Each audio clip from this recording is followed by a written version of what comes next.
How to use grid layout in Squarespace. Hello guys and welcome to this new tutorial. In today's video, I'm going to show you how simple and easy it is to use the grid layout into your sections for Squarespace. We're going to head over to squarespace.com, sign in for an account, and as you can see, we are going to be on this specific dashboard of the website concerned. So once we are here, we're going to head over the website. Select the page that we want to head over and select the layout that we are going to add the grid for. And as an example, I'm going to apply this into the home page.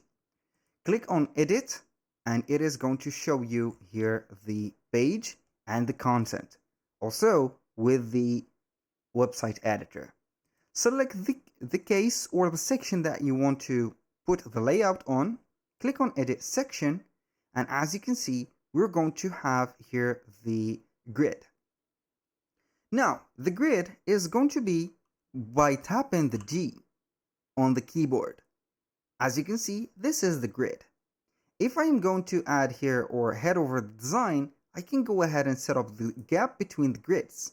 As you can see, I can increase it, decrease it, put it like this or like that. I can also put it like that, into a little square, a big square, or a divided square. And also, for the height, I can control the height for all of the sections.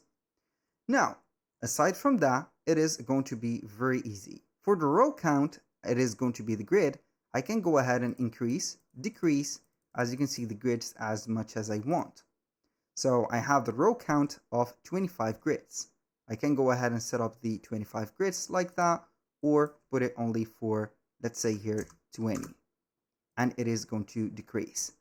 That was pretty much it for today's video. Thank you guys for watching. I hope that you have enjoyed the content, and I hope to see you soon on the next one.